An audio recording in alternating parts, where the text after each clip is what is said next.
Hey, good morning, guys. We're going to go over the last part of the 2.2 note sheet today, which is part 7 on glass fractures. The fractures in a broken piece of glass, like in a window, let's say, that's been shot at or hit with a brick or something like that, the fractures themselves can actually tell us quite a bit about what happened in the moment of impact. We can tell not only which side of the window was impacted, but also we can tell what order multiple impacts occurred in. And we do that looking at not only the pattern itself, but also the edges of the pieces of glass that are in that pattern. So I'm going to go through these notes with you on the fractures, and we're going to actually hit quite a few vocabulary terms in this section. So we're going to hit number 11, 12, 13, and 14, and that will be it for glass. So this is the last of that. So the information that we can find in fractured window glass is actually pretty interesting, more than you might think. When a projectile goes through a piece of glass, like let's say we have a bullet traveling through a piece of glass, that fracture pattern that you see is pretty consistent. Sometimes it's a little more, it's like a larger size, smaller size, depending on the thickness of the glass, but it's always going to be sort of that spider web type pattern that is familiar to you from doing the puzzle piece activity yesterday. So the lines that come out of the middle of the fracture pattern, those are called radial lines. So you can kind of think of it like, let's say you had a circle, right? And a radius is from the center outwards, and it's, for the most part, you know, straight line in math. In glass, it's not straight, but it's the one that comes from the middle and goes out.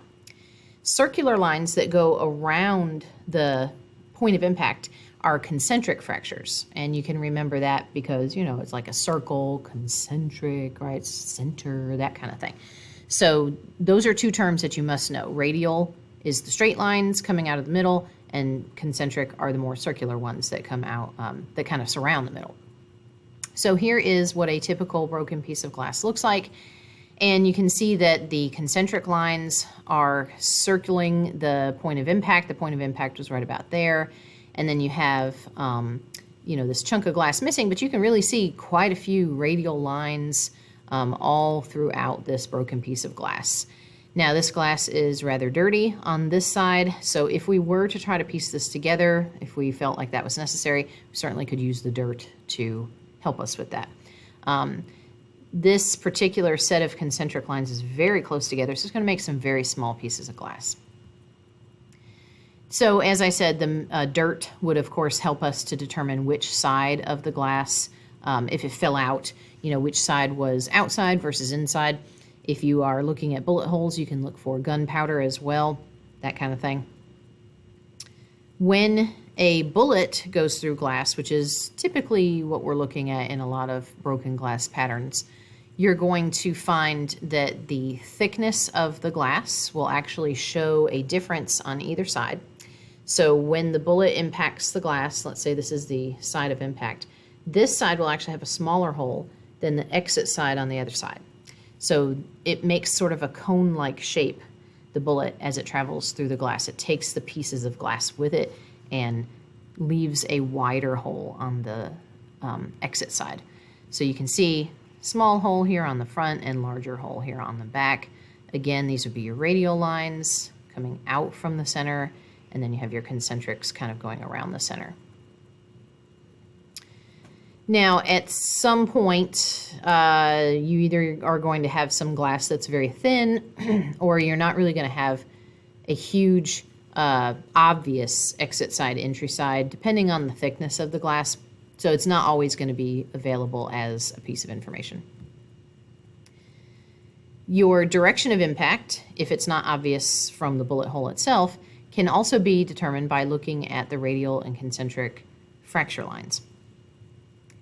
All right, the bullet hole, or the hole from a bullet, is wider on the exit side of the glass. Excellent.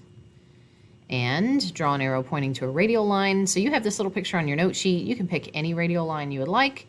I'm going to put mine right there. But of course, you could certainly pick any of, let's see, the 4 available radial lines for your arrow. Okay, this is sort of a side view of what glass looks like on impact. Let me scoot myself out of the way. So here's your, piece of glass. You're looking at it from the side on the edge, and here comes, let's say, your projectile, your bullet, whatever it is. And the initial thing that glass does is it sort of bends a little bit out of the way, and then it breaks. So the first breaks that occur are the radial fracture lines. They would travel, in this picture, it would kind of be like traveling towards you in like a 3D kind of deal. I don't know if you can imagine that. But it would be like a radial line coming at you here. And then the second break, and you can see the itty bitty little pieces of glass coming through. The second breaks are the concentric fracture lines, which again in this picture would be coming straight towards you. But in reality, if we were to look at the piece of glass the way that we're used to looking at it, of course it'd be the circle. So you can think of it as radial lines forming first, okay? First fractures are radial, and the second fracture is concentric. And it would be almost like, let's say you've just baked a pizza, okay? And you take it out of the oven and you go to slice it. The first slices that you make, of course, are the ones that go across the pizza, making the 8 slices. But then let's say you have, a little brother or something wants to eat a piece of pizza, but that big triangle is too big for him. You might take your little pizza cutter and go across that triangle of pizza. That would be like a concentric fracture line. You couldn't do that until you've already cut the radial lines. So you can think of it that way when a glass fracture pattern occurs. It's a radial first, concentric second. Now, if you're wondering, well, how long is there a delay? Yeah, there kind of isn't. So concentric lines form just milliseconds after radial lines. But if you were to watch glass breaking in like super duper slow-mo, you would find that the radials would form first and then the concentrics would form immediately after. But it is second. So, that is something that we have to take into account. The reason that matters is because we can look at the edges of the pieces of glass, and depending on if they're a radial fracture line on the edge or concentric fracture line on the edge, it will tell us 2 different things. So we have to know who happened first in order, to answer that kind of question. Okay. Now, what are those edges going to tell us? Well, we have these things called Wallner lines. And the Wallner lines are sort of an arch type pattern that forms on the edge of glass fractures. And they are present on both the radial types of fractures, like you can see here, and also the concentrics. There is a slight difference between what they look like on radial and concentric in terms of their direction, but they're always these sort of arch-shaped lines running down the crack until eventually the crack stops. And these arches are kind of like where the glass separated from itself. And the reason that they're not perfectly straight, again, has to do with the amorphous nature of glass, because it doesn't have a regular pattern. It's not going to have, nice straight lines in its fracture either. It's going to be more curvy because of that irregular distribution of molecules. Okay, so looking at it again here, again, the arch shape tells us the direction of impact. You can see that in this particular piece of glass, we have the force impacting the front of the piece of glass, not the back. And these arches are always shaped the same way. They kind of go down and then back. So they're sort of parallel to the front and perpendicular to the back side. That's very important. The perpendicular edge always faces the surface on which the crack originated. So in other words, you can kind of like sum it up that the perpendicular part of the arch is going to be on the reverse side of impact. So if the impact came from the, let's say, the other side of my hand, then I'm going to see those right angles on the reverse side. So that may seem like a little bit hard to remember, but we have a nice rule for that, which we'll get to on the next slide. Now for concentric fractures, it's the exact opposite. So you would see these arches facing the other direction on a concentric fracture. So how do we remember all this? The 3R rule, okay? The 3R rule says that radial cracks form a right angle on the reverse side of the force. So if you're looking at a glass fracture pattern and you see the right angle part of the arch, so the arch is coming down and makes that right angle, right? that right angle is always going to be on the opposite side, the reverse side of the actual impact hitting the glass.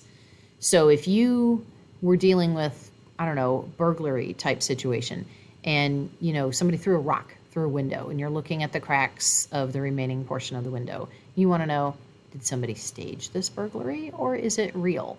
Well, of course the rock would come from the outside if it were a real burglary, not the inside. So you can actually tell if that's all, working out the way that the person says it is by looking at these fracture patterns.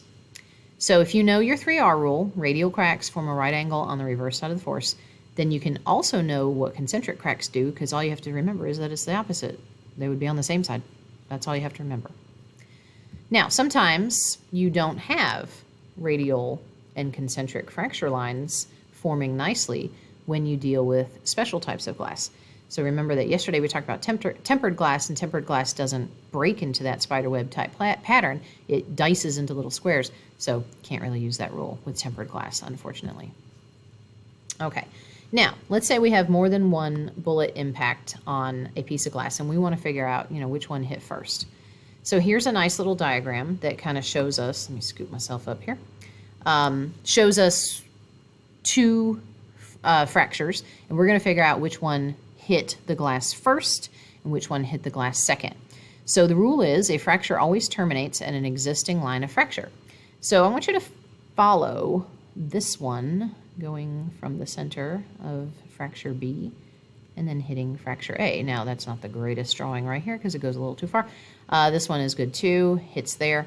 So why are all these radial lines stopping at A? Because A was first. A hit the glass first, and then B hit it second. That's pretty much all there is to it. It wouldn't have stopped had it not been for those lines already being there. So bullet hole A preceded bullet hole B because bullet hole B's fracture lines terminate on bullet hole A. Okay, self-check.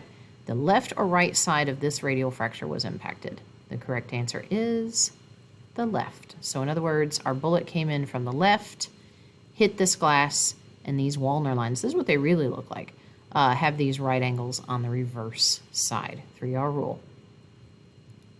Okay, now as far as collecting glass evidence, it's pretty simple. You just have to make sure that you don't break it in the process of getting it back to the lab. And you want to make sure that you collect everything made of glass at crime scenes, not just what's obvious, but really anything that appears broken or damaged in any way. So headlights, reflector lenses from vehicles are often a good source of glass evidence as well.